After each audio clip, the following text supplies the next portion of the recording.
இயேசு கிறிஸ்து நாமத்தினால உங்களுக்கு என் அன்பின் வாழ்த்துதலை தெரிவித்துக் கொள்கிறேன். கர்த்தர் நம்மோடு இடைப்படுவாரா? கர்த்தர் நாம் ஸ்தோத்திரம். இந்த வேளையில குடும்பங்களை பற்றி, குடும்பங்கள்ல ஆசீர்வாதமா இருக்கணும் இதுதான் எல்லாருக்கும் விருப்பம். நம்ம மட்டும் நினைக்க மாட்டோம், நம்ம குடும்பம் நல்லா இருக்கணும்னு யோசிப்போம். குடும்பங்கள்ல ஏதோ ஒரு பிரச்சனை, ஏதோ ஒரு குறை எல்லாமே இருக்குது. இதுக்கு எப்படி ஆசீர்வாதத்தை பெற்றுக்கொள்வோம்னு சொல்லிட்டு கர்த்தர் எழுதி வச்ச ஒரு சம்பவம் தான் இந்த யோவான் 2ஆம் அதிகாரத்துல இருக்குது. இந்த 2ஆம் அதிகாரத்துல நான் படிக்கும்போது முதல்ல 1ஆம் வசனம் 2ஆம் வசனம் பார்க்கும்போது, 3ஆம் நாளிலே கலிலேயாவில் உள்ள கானான் ஊரிலே ஒரு கல்யாணம் நடந்தது. இயேசுவின் தாயும் அங்கே இருந்தாள். இயேசு நாட்கள்ல கலிலேயாவில் உள்ள கானா ஊர்ல ஒரு கல்யாணம் ஆச்சு. எத்தனையோ கல்யாணம் ஆயிருக்கும். இதுல கானா ஊர்ல ஒரு திருமணம் நடந்தது. இந்த திருமணம் இதுக்கு இயேசுவின் தாயார் அங்க போயிருக்கிறாங்க. ஒரு சொந்தக்காரன்னு தெரியல, இயேசு சொந்தக்கார கல்யாணமா இருந்திருக்கலாம். அதனாலதான் அந்த அம்மா முன்னாலே போயிட்டு இருக்கிறாங்க.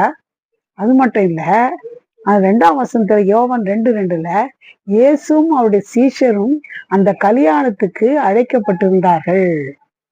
இதுல நமக்கு என்ன தெரியுதுன்னா, கல்யாணத்துக்கு எவ்வளோ பேர் கூப்பிடுறோம், விசேஷங்களுக்கெல்லாம் கூப்பிடுறீங்க, வாங்கன்னு அழைக்க கொடுக்குறோம், விசேஷங்களுக்கு ஃபங்க்ஷனுக்கெல்லாம். ஆனா கர்த்தரை கூப்பிடுறோமா?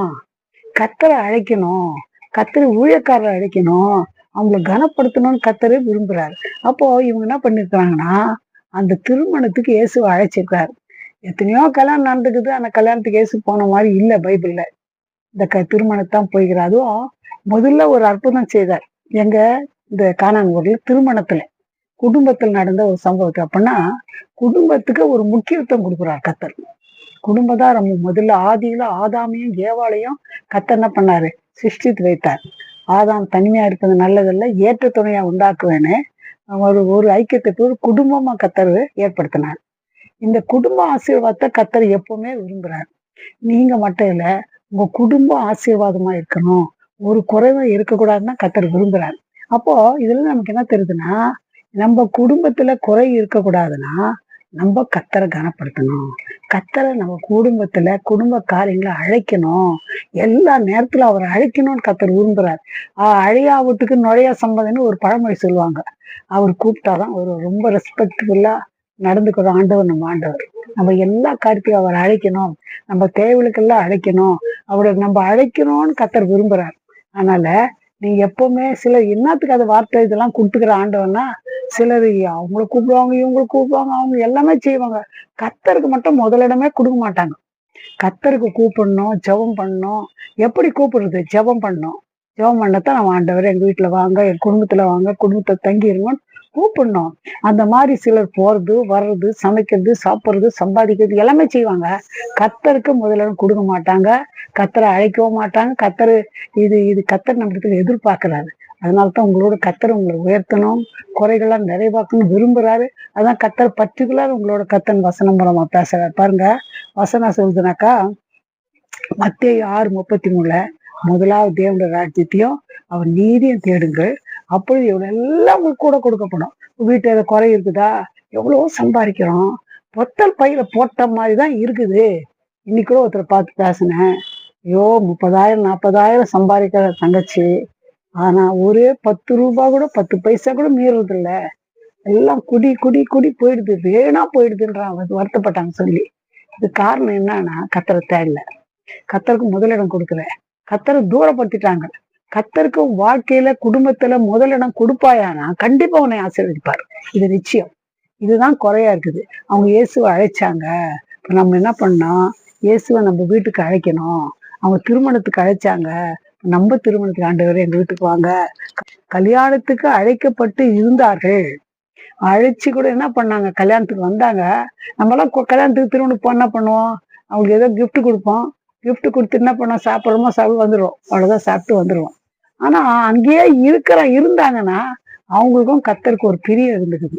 அதனாலதான் கொஞ்ச நாள் இருந்துக்கிறாரு. கல்யாணம் முடியாது ஓடி இல்லை, அங்க இருந்தாருன்னு இருக்குது. இப்ப நம்ம வீட்டுல கர்த்தர் தங்கி இருக்கிறாரா? அவருக்கு நம்ம பிரியமா இருந்தா நம்ம வீட்டுல அவர் தங்கி இருப்பாரு. அது மட்டும் இல்ல, இன்னொரு விஷயம் என்னன்னாக்கா, அந்த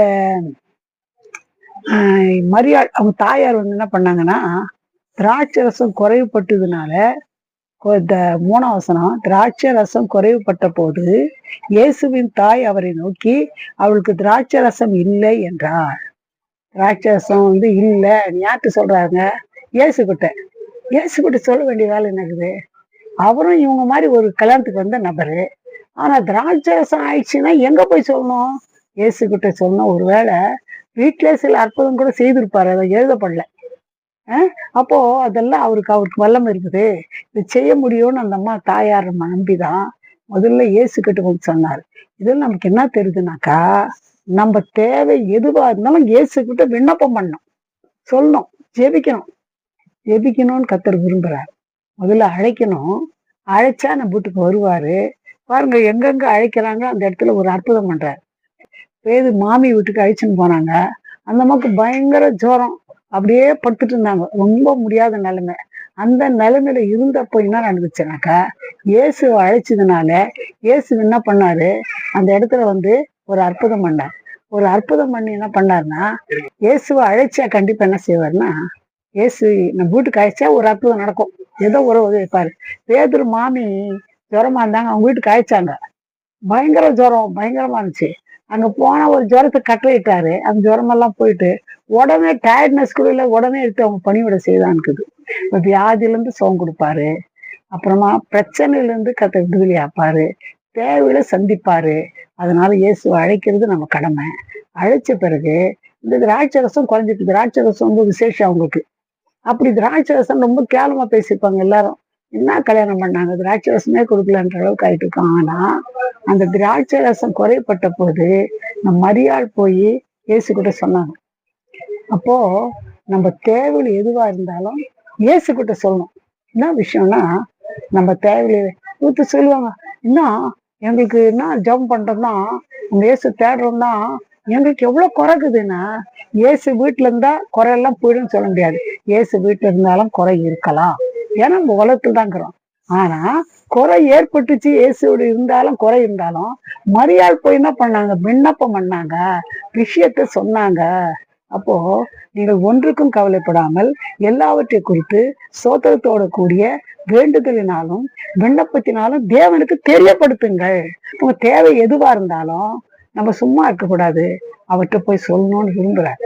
இப்போ மரியாளுக்கு அது ஆட்சி இல்லாத கூட அவர் தெரிஞ்சிருக்கலாம், ஆனா அதெல்லாம் நம்ம போய் சொல்லணும்னு விரும்புறாரு.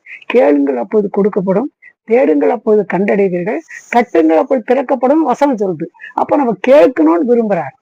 நம்ம தேவை எதுவா இருந்தாலும் இயேசு கிட்ட சொல்லணும். இந்த மரியாள் போய் சொன்னாங்க, திராட்சை ரசம் இல்லை சொல்லி சொன்னாங்க. சொன்னப்போ அப்புறம் இதுக்கு என்ன, எனக்கு இன்னும் வேலை வரலன்னு சொன்னாரு. அதுக்கப்புறமா இந்த மரியாதை ஒரு வார்த்தை சொல்றாங்க. என்னன்னாக்கா, அதுக்கு 5ஆம் அவருடைய தாய் வேலைக்காரரை நோக்கி, அவர் உங்களுக்கு என்ன சொல்லுகிறாரோ அதன்படி செய்யுங்கள் என்றார். மரியாளு செய்த பிரசங்கமும் ஒரே ஒரு வார்த்தை, பேசுறது ஒண்ணுதான். அந்த அம்மா பரிசுத்தமான தாய் எல்லாம் தான். ஆனா இந்த மாதிரி சொல்லுது, முதல் பிரசங்கம் இந்த மாதிரி செய்யுது, அவர் என்ன சொல்லுகிறாரோ அதன்படி செய்யுங்க. இது எவ்வளவு அர்த்தமுள்ள ஒரு வார்த்தை. அவர் சொல்ற மாதிரி நம்ம தேவையில அவர்கிட்ட சொல்லணும். சொல்லிட்டு என்ன பண்ணோம், அதுக்கப்புறம் நம்ம ஒரு காரியம் செய்யணும். என்னன்னா, அவர் என்ன சொன்னாலும் அது மாதிரி செய்யணும். அந்த என்ன சொன்னாலும் செய்யுங்கன்னு கர்த்தர் சொன்னதுனால அவங்க என்ன சொன்னாங்க, அவர் என்ன சொன்னாரு, வேலைக்கார கூப்பிட்டு 2 அதிகாரம் 6 யோவான்ல, யூதர்கள் தங்களை சுத்திகரிக்கும் முறைமையின்படியே ஒவ்வொன்று 2-3 குடம் தண்ணீர் கொள்ளத்தக்க 6 கச்சாடிகள் அங்கே வைத்திருந்தது. நான் கர்த்தருடைய கிருபையால எருசலேம் போனப்போ அந்த கச்சாடி எப்படி இருக்குதுன்னு பார்த்தோம். சும்மா நம்ம பாத்ரூம்ல பெரிய பெரிய தொட்டிங்க மாதிரி வைக்கிறோம் பாரு, அதுதான் அது, வேற ஒண்ணுமே இல்லை. சுத்திகரிக்கிறதுக்காக வச்சுக்கிற தொட்டி. அதை அங்க வச்சிருந்தா அதுல தண்ணி கொண்டாந்து ஊற்றினார். இதுல இருந்து நமக்கு என்ன தெரியுதுன்னா, எந்த பொருளையும் எதையும் கத்தரால பயன்படுத்த முடியும். பாருங்க, பாத்ரூம்ல வச்சிருந்த தொட்டி அது ஒரு 2 குடம் 3 குடம் தண்ணி பிடிக்கக்கூடியது. அதுல 6 கச்சாடி, கல்லால செய்த ஜாடி, அதுல தண்ணி நிரப்ப சொன்னார் வேலைக்காரர் சொன்னா அவங்க என்ன பண்ணாங்கன்னா, இயேசு வேலைக்காரர் நோக்கி ஜாடிகளிலே தண்ணீரை நிரப்புங்கள் என்றார். அவர்கள் அவைகளை நிறைய நிரப்பினார்கள். இந்த சம்பவத்துல ரொம்ப விசேஷமானவங்க யாருன்னா வேலைக்காரர் தான். ஏன் தெரியுமா, வேலைக்காரர் தண்ணி நிரப்புங்கன்னு சொன்னாரு. அவங்க அரைக்குறைய நினைச்சது போல நிரம்பி வழிகிற மாதிரி ஊத்தினாங்க தண்ணி. அப்படியே மேல வரல அவ்வளவு தண்ணி ஊத்துனாங்க. உடனே கீழ்ப்பணிச்சாங்க. கீழ்ப்பணிச்சது மட்டும் தண்ணி ஊத்திட்டாங்க. தண்ணி ஊத்துற பிறகு ஒன்றும் செய்யல. திராட்சை கொண்டாங்க, சக்கரை போட்டாங்க, கரைச்சாங்க, ஒன்றும் இல்லை. அவர் அவளை நோக்கி, நீங்கள் இப்பொழுது மொண்டு பந்தி விசாரிப்புக்காரிடத்தில் கொண்டு போய் போங்கள் என்றார். அவள் கொண்டு போனார்கள். தண்ணி ஊத்துனா ஊத்திட்டாங்க. இதை மொண்டு போய் பந்தி விசாரிக்க கொடுங்கன்றாரு. அவன் ஒரு கேள்வி கேட்டுக்கலாம். என்னய்யா, தண்ணி தானே ஊத்துச்சோன்னு ஊத்தணும், தண்ணி எடுத்துட்டு போய் அவங்க பந்தி விசாரிக்க கொடுங்க அப்படின்னு கேட்கல. சொன்னதை செய்தாங்க, நம்பினாங்க. இப்போ ரொம்ப விசேஷத்துக்கு இந்த சம்பவத்துல வேலைக்காரர். அப்போ உடனே ஊற்றி என்ன பண்றாங்க, தண்ணி எடுத்துன்னு போய் மொண்டுன்னு போய் என்ன பண்ணாங்க, பந்தி விசாரிப்புக்கார்ட்ட கொடுக்குறாங்க. கொடுத்தா அந்த வெறும் தண்ணினா போச்சு, திராட்சை ரசமா மாறிடுச்சு. அப்போ நம்ம வீட்டுல ஒண்ணுமே இல்லைன்னு வச்சுங்க, ஒன்றும் குறைவா இருக்குன்னு வச்சுங்க, எவ்வளோ தேவை, என் வீட்டுல ஒண்ணுமே இல்லை, ஒன்றும் இல்லைன்னு நினைக்காதீங்க. இயேசுவை கூப்பிடுங்க, இயேசுவின் காரியத்தை சொல்லுங்க. அவர் கண்டிப்பா என்ன பண்ணுவாரு, ஒன்றும் இல்லாதது உலகத்தை உண்டாக்குனாங்க, ஒன்றும் இல்லாதது உலகத்தையும் உண்டாக்கிட்டாராம். இதெல்லாம் இன்னும் அவருக்கு பெரிய காரியமே இல்லை. அதனால நம்மளால செய்ய முடியும். தண்ணி எடுத்து மொண்டு கொடுத்த ரசமாயிடுமா? ஆகாது, அவரால் முடியும். அதனால உங்க கவலை தேவைக்காக நீங்க கலங்காதீங்க. வீட்டுல இப்ப என்ன பிரச்சனை, உங்களுக்கு வீட்டுல என்ன கவலை, என்ன குறை, எல்லா குறையும் அவர்கிட்ட சொல்லுங்க. அவர் கண்டிப்பா என்ன பண்ண, குறையை நிறைவாக மாற்றுவார். வெறும் தண்ணீரை திராட்சை ரசமா மாற்றார். வெறும் தண்ணினா கலர் இல்லை, அதுக்கு கலரே கிடையாது. அப்புறமா அதுக்கு வாசனையே கிடையாது வெறும் தண்ணிக்கு. அப்புறம் ருசியும் கிடையாது. ஆனா கலரும் இல்லை, ருசியும் இல்லை, ஒண்ணுமே இல்லை. அவரு வெறும் தண்ணிய நல்ல கலர் உள்ளதா, மனம் உள்ளதா, ருசி உள்ள திராட்சரசமா மாத்திட்டாரு. இப்போ உங்க தேவை எதுவா இருந்தாலும் உங்க தேவையை அவரால் சந்திக்க முடியும்.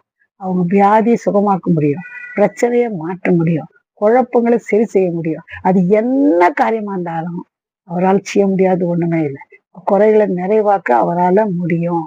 அதனால நீங்க என்ன பண்ணணும்னு சொன்னா, இந்த சம்பவத்தின் மூலமாக அவர் என்ன பண்ணாரு, மகிமைப்படுத்தினாரு. சீஷர்களும் விசுவாசத்தை வச்சார். இப்போ உங்களுக்கு குறையா இருந்தா குறைய அவர்கிட்ட சொல்லுங்க. அவர் கண்டிப்பா என்ன பண்ணுவார், அதை நிறைவாக்குவாரு. அதன் மூலமாக நம்முடைய விசுவாசம் கூட பலப்படும். அதனால குறைவை கண்டு கலங்காதீங்க, தேவையை கண்டு அஞ்சாதீங்க, பிரச்சனையை கண்டு கலங்காதீங்க. இயேசுவை அழைங்க, இயேசுகிட்ட சொல்லுங்க, இயேசுவை நம்புங்க, இயேசு சொல்ற மாதிரி செய்யுங்க. கர்த்தர் உங்களை ஆசீர்வதிப்பாரு. நம்ம ஜெபிக்கலாம். எங்களை நேசிக்கதான பரம்பிதாவே, நல்ல வேலைக்காக நன்றியோடு துதிக்கிறையா. ஆண்டவரே, இந்த காணாவூர் கல்யாணத்தை குறித்து சொல்லும்படியாய் அதிகமாய் ஆண்டவரே அடியாளோடு நீங்க உணர்த்துனீங்க. இது யாருக்கோ தேவையா இருக்குதுப்பா, தேவையுள்ள உண்டப்பா. என் குடும்பம் இப்படி இருக்குதே, பிரச்சனை இப்படி இருக்குதே, என்றுமே இல்லையே, நாங்க எங்க போவோம், யாரிடத்துல போவோம்னு நினைக்கிறாங்கப்பா. ஆண்டவரே, நீங்க சொன்னபடி ஆண்டவரே உமக்கு முதலிடம் கொடுத்து உண்மை வீட்டுல அழைக்க, ஆண்டவரே எங்க பிள்ளைங்க வேலைக்கு போனாலும், பிள்ளைங்க படிக்க போனாலும், வீட்லயே எல்லா இடத்துலயும் எங்களோட கூட இருக்கணும்னு யார் யார் இந்த வேலையில அழைக்கிறாங்களோ அவள் தேவையை சந்தித்து குறைகளெல்லாம் நிறைவாக்கி அற்புதம் செய்யுங்க. நான் மயப்படுத்திக் கொள்ளுங்கப்பா. ஆசீர்வதிங்க. குறைகளை நிறைவாக்குகிற தேவன் ஆண்டவரே, பிள்ளைகளை குடும்பத்துல ஒரு ஆசீர்வாதத்தை கட்டளையிடுங்க. குறைகளெல்லாம் நிறைவாக்குங்க. வெறும் தண்ணீரை திராட்சரசமா மாற்றின தேவன் ஆண்டவரே, நம்முடைய பிள்ளைகள் ஒன்றும் இல்லாத நீங்க கத்தாவே ஆண்டவரே, நீ ஆசீர்வாதம் மாற்ற முடியுமாப்பா, முடியுமாப்பா. இந்த காரியத்தை கேட்கிற ஒவ்வொருவருக்கும் ஆண்டவரே, என் குறையை நிறைவாக்குங்க கேட்கிற ஒவ்வொருவருக்கும் நீங்க ஆசீர்வதித்து பாதுகாத்துக் கொள்ளுங்க. பெரிய காரியம் செய்யுங்க. ஒரு புள்ள கருத்துக்குள்ள நாங்க தாழ்த்தணும். இயேசுவின் நாமத்தில் ஜெபம் கேளும் பிதாவே, ஆமென். God bless you.